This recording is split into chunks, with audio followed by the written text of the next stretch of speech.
Hello and welcome to the first ever Futsal Focus. We're going to start off today with a brief explanation about what happened this weekend with Callum, League Manager for Division 1. Alright, well we started off with Central Park Towers, new team this year, against Joseph Futsal. We were expecting a bit of a close game, with Futsal losing a couple of their players in Mark Wiggins and Adam Rees, but turned out to be a little bit different. An absolute rout. 9-0 to Futsal. Ruben Romero with 6. Just incredible. Fantastic for the new team after losing such important players. And the next game? Then it was the A team versus Santos. We were expecting big things from Santos with a couple of their players emerging into some of the Bucks training sessions, but the A team have just played together too often. A 5-2 win, a good game, and an Orlando husband's hat-trick. An amazing team. The A team after winning Div 2 and coming second in Div 4 last year. And then we had Incredibles versus Phallus. The tournament champions just played really well. Just after going 1-0 down, they turned it on and just 6-2. Unbelievable stuff from Tom Stanton FC. And then we went to Gents versus Barca C. The Gents last year managed to overturn Campbell in the first season, and so that was good. And they started off exceptionally well with a 10-1 win over Barca C. Fantastic start for the Gents. They'll be looking to try and win the Prem this year, with no Futsal Campbell this year. Right, and the final game of the day, just awful. Absolute. Beechwood versus Mind Troll. I don't particularly want to talk about it, to be honest. I'll gladly talk about it. Beechwood absolutely hammered Martin Troll 7-1.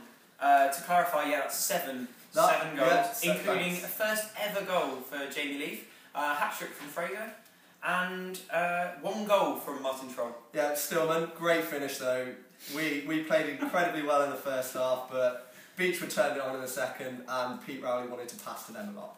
To be fair, Martin Troll were missing some key players in Fergus, Cantwell, and Chris Kirby, as well. He decided he wanted to be Northern again for the day. However, Beechwood were all still absolutely hammered after not all of them. Rich Smith's birthday Definitely the previous not all night. of them. So, thank you very much, Callum, for that. Thanks.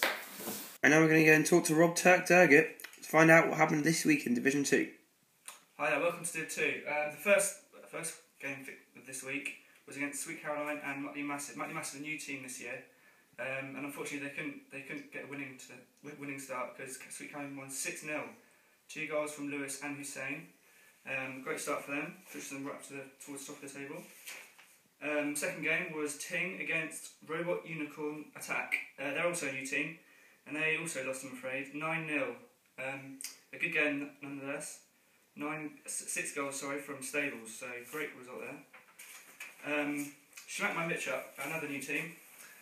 They also lost, I'm afraid, to Team Rocket, who won 19-1, a score seldom seen in Futsal. 6 goals from Messon this time. A great game there. The fourth game was Impulse and Indoor Manan. They're both new teams as well, and Impulse managed to get the win there, 8-1. 2 goals both from Jamal Francis, Ashley Webb and Jake Oliver. 8-1, great result there as well. And the final game was Iron Robbins against Lusas Bramble. Iron Robbins coming down from the Prem last year, and Lusas staying in Div 2, but getting a result nonetheless, 4-1. A great hat-trick from Dan Stone there, man of the match for him. The last game that was meant to be scheduled was AFC Quimbledon against Cunning Stunts, but that was unfortunately postponed for another time.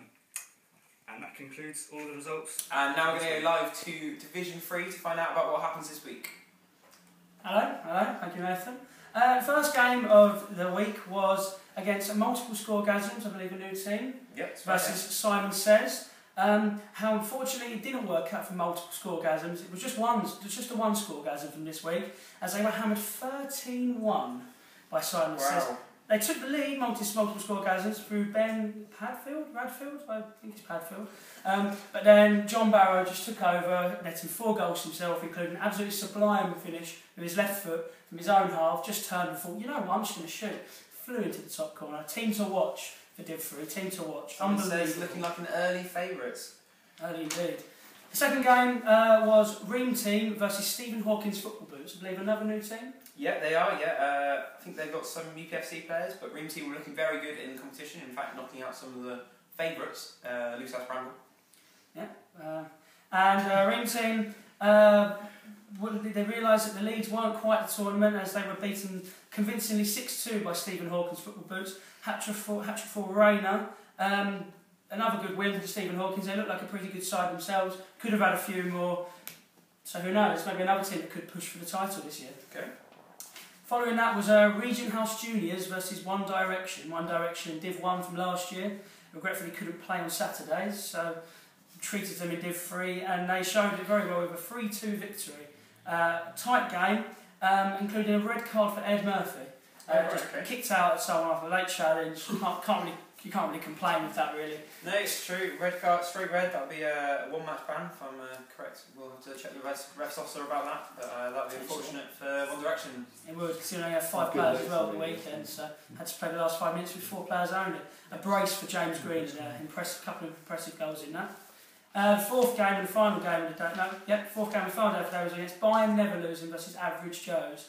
Average Joes won the game 5-4. Yet another game where they won, where they had to stage a comeback.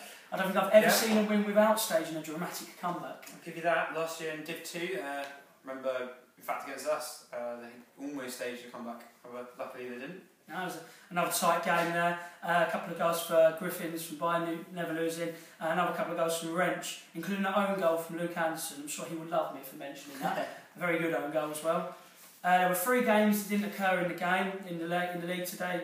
Leftovers was due to play on Real Madrid, who regretfully didn't turn up, and Stour Niederest versus Regent House Seniors, who have rearranged their game for tomorrow evening. So look out for the results for that on the website. Tuesday night fixture, good to see. Fixture indeed. And the final game which didn't happen was. I don't know. It's there. It's there. It is. It's there. It's definitely there. Yeah. There is another fixture. Stour Niederest. No, that's the team I mentioned. They're playing tomorrow. Regions? I'm remembering. So I'll cut this bit out. Yeah, we're going to have to. I'm sorry. Oh, fuck. Who's the last game? I can't. Gary, that was the one. Gary Glitters versus Dyslexic. Gary Glitters versus Dyslexic and tied. Was the final game which didn't happen, which had been hotly anticipated. Both Snow Riders teams. Neither could make it, regretfully. Okay, well, thank you very much for calling. Please. Joining me live here with the rescheduled match from Div 3 from the weekend from Sunday. Regent House Seniors versus Stour Niederest. You join us here with Regent House playing very well, with currently in the lead 4-1. Stour Niederest had a mixed feelings first half, to say the least. Owen Baker scored a sublime goal from a corner. How Stour, in typical Stour fashion, decided to give away 5 team fouls and 2 team foul penalties.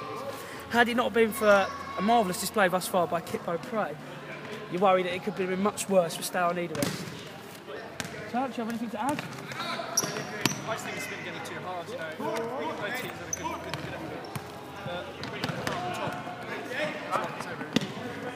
From this game, I can tell the players to watch for this term will have to be.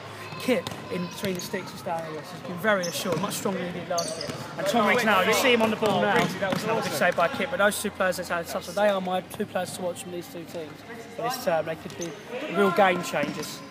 I feel 4-1 is perhaps not flattering enough for the way Regent have played. They're very good in the final third. Very good in the final third.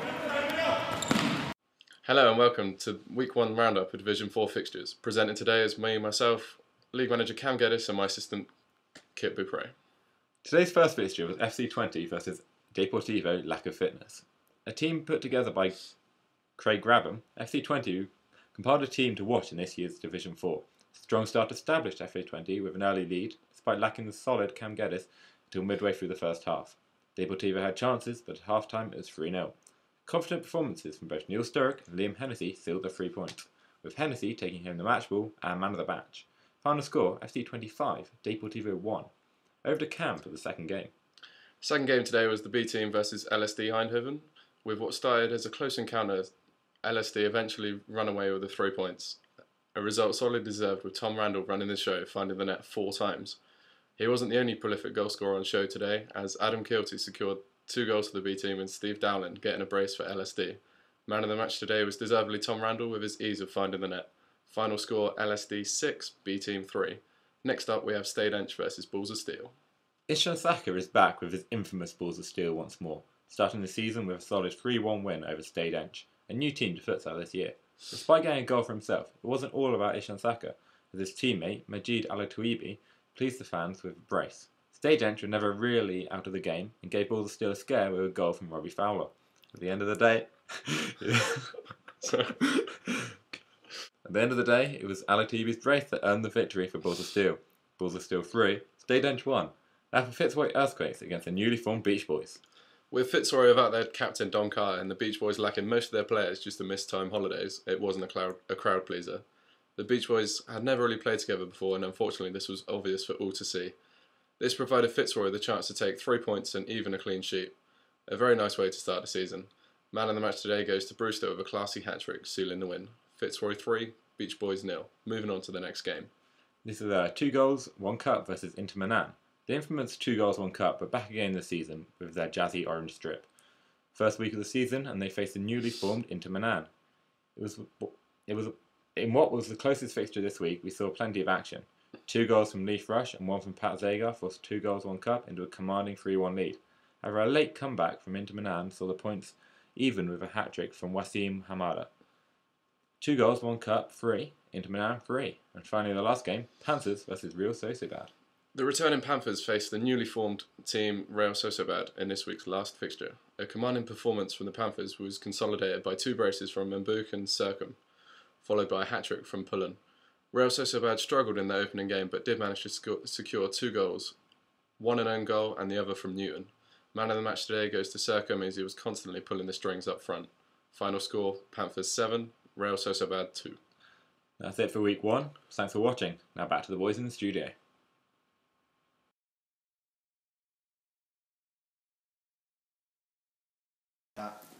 And now we go live via video link to James Gilbert, currently at home in Somerset. Thanks, Nathan. It was a good day for futsal in the start of Div 5, with some teams showing early promise for the games ahead. Chunky Lovers have gone top of the league after easily brushing aside Globo Gym 5-1. Quantitative Pleasing can be happy despite losing 4-3 to Lowell. They arrived with only 5 players to Lowell's 10, but managed to keep the game close. James Ellaby scoring all 3 of Quantitative goals, making him current top goal scorer in the league. Lowell captain Kelvin Wang took man of the match after a commanding performance decided by assistant league manager Tom Stanton. New futsal team Tal Ben Naeem earned a good point against the Balotelli Fun Squad. Balotelli captain James Gilbert openly admits he played awful and was lucky that last season's goalkeeper, now striker, got the equaliser for Balotelli, with a great finish from a good way out, finding the bottom left-hand corner of the goal. For me though, the standout performance of the week and ones to watch in the league are FCFC. FCFC lost a new transfer, Kit Bupre, to Stare Niederrest on a late deadline deal on the night of Futsal Jar. This late call, however, may have saved their title hopes. They had a thrilling game with Undercover Bacon which ended 5-3 after FCFSC accelerated away from their opponents in the last 10 minutes of the game. That's all from me. Thanks for listening to your Div 5 highlights. Back to you guys in the studio. Thank you very much everyone for your reports. Stay tuned for the website for this week's fixtures.